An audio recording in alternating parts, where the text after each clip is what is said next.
The rain hammered the lecture hall windows like it was trying to break in, but nothing could drown out the shatter of my world when Gabriel's voice cracked across the room. "Kyson, stay after class. We need to talk."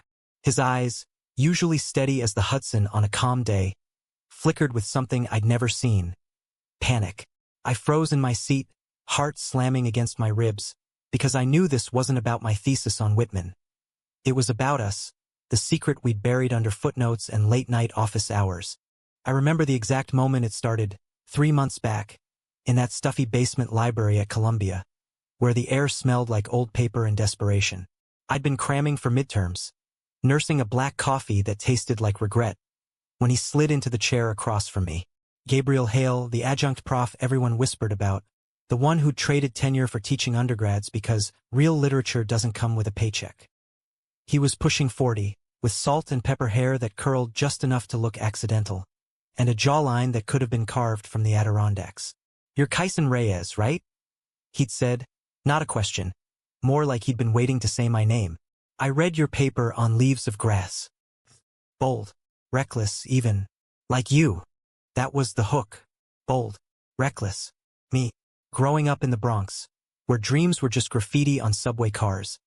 I'd clawed my way into Columbia on a full ride, the first in my family to touch ivy without mowing it. But bold? That was code for queer kid with too much fire. The kind that got you sidelined in high school locker rooms or stared at in church. I played it cool, smirking over my notebook. "Reckless is my middle name, Professor. What's yours?" "Gabriel," he corrected, leaning in like we were sharing state secrets. "And it's Hale, as in the nail that sticks up gets hammered down. You ever feel that?" His voice was low, gravelly from too many smokes on the fire escape, and yeah, I felt it. In the way my abuela crossed herself when I brought home a book instead of a girl, or how my track buddies would slap my back a little too hard after practice, like they were checking for cracks. We talked till the library lights buzzed out. Whitman, queerness in verse, the ache of loving what society calls a flaw. By dawn, we'd swapped numbers. "For revisions," he said, but we both knew it was for more. New York swallowed us after that. Late autumn walks through Morningside Heights, where the leaves crunched like broken promises underfoot. He'd point out hidden plaques on brownstones, stories of forgotten lovers who defied the Puritans. I'd counter with tales from my block, how Tito from the bodega came out at 50 and lost his wife but gained a chosen family at the corner bar. Gabriel listened like I was the professor, his green eyes softening in the sodium glow of street lamps. "You're not like the others, Kyson," he'd murmur, our shoulders brushing as we dodged puddles. "You see the poetry in the pain. It built slow, like a subway rumble you feel before the train hits. First texts. Read this Ginsberg excerpt. Reminds me of you." Then calls that stretched past midnight, his voice a lifeline when my roommate's hookups kept me up or when finals crushed me flat. We met in hidden spots.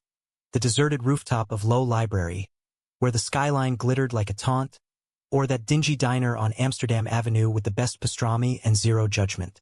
One night, after a reading at the Strand where he quoted Auden like a prayer, "We must love one another or die." He took my hand under the table, just for a second, but it burned. "This city's full of ghosts," he whispered, "but you make it feel alive." I fell hard. Harder than I'd admit to anyone, even myself. Gabriel wasn't just older. He was a map to parts of me I'd only sketched in journals. He saw the queer kid who'd hidden crushes behind track spikes and straight A's, and he named it without shame. "You're a force, Kyson," he'd say, tracing the veins on my wrist like they held secrets. "Don't let this place dim you." In return, I cracked him open, showed him the raw edges of my world, the salsa nights in Washington Heights where bodies moved free and unapologetic, the murals on 181st Street screaming survival. He laughed, real and unguarded, the kind that crinkled his eyes. For the first time, I wasn't the token minority or the scholarship case. I was seen. But secrets in academia are like roaches, crawl out when you least expect. It was mid-December, snow dusting the quad like powdered sugar on a lie, when the conflict ignited.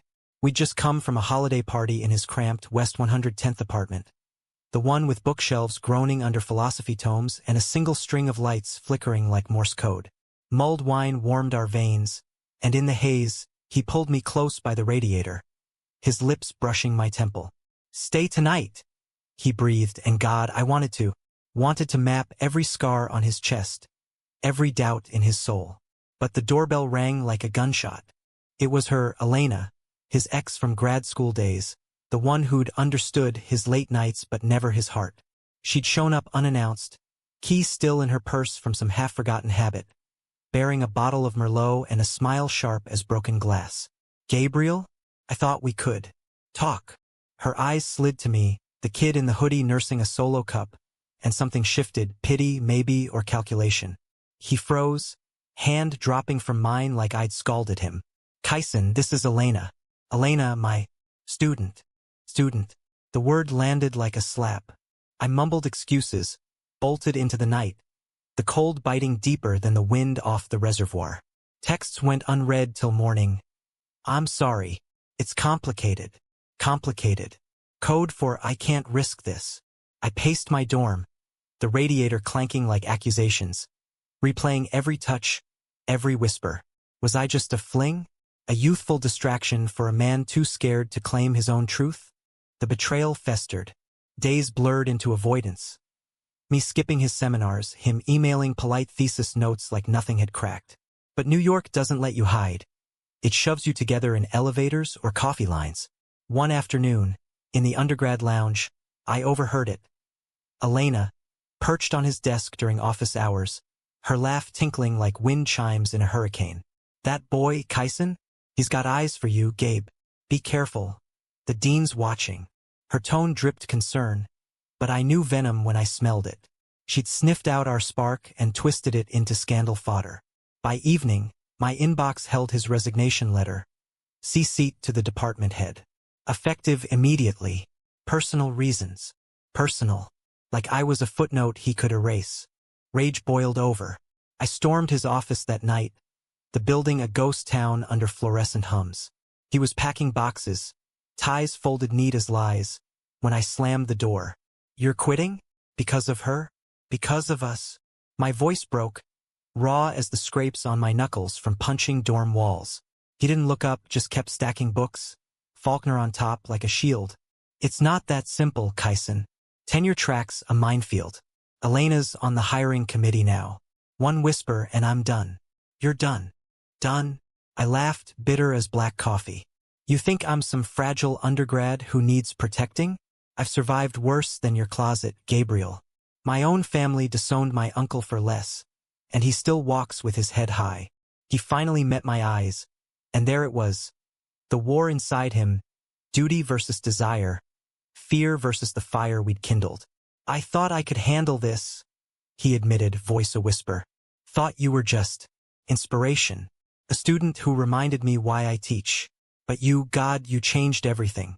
Made me want more. And I can't." The climax hit like thunder over the Palisades. I grabbed his arm, forcing him to face me, the boxes tumbling like dominoes of denial. "Look at me. Not as your student, not as your secret. As Kyson, the guy who sees you, all of you, the man who quotes Rilke at 3 a.m. because he can't sleep without poetry. You think quitting fixes this? It buries us both."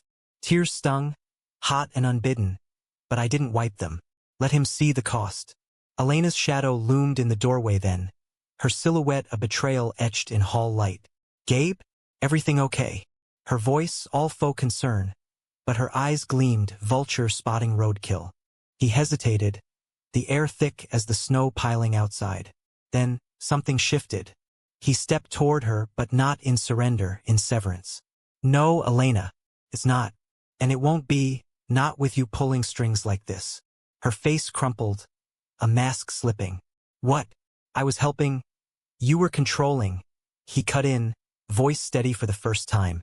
"Kyson's right. I've been hiding long enough." He turned to me, hand outstretched. "Not for pity, but partnership. If you'll have a man who's just figuring this out." We didn't kiss that night. The moment was too jagged for softness. But as we walked out into the storm, his arm around my shoulders against the sleet, I felt it, the shift. Not just his perspective, but mine. Love isn't a spotlight. It's the quiet glow in a diner booth, the hands steadying you on icy steps. Elena's whispers faded like bad dreams. The dean called the next day with awkward congratulations on Gabriel's personal leave. But we both knew. He'd fight for adjunct rights, for queer voices in the syllabus. Spring thawed us slow. We dated proper, no more shadows. Picnics in Central Park where he read me E. Cummings. Me teaching him merengue steps on cracked pavement. It wasn't fairy tale. His exes lingered like subway echoes. My insecurities flared like summer heat.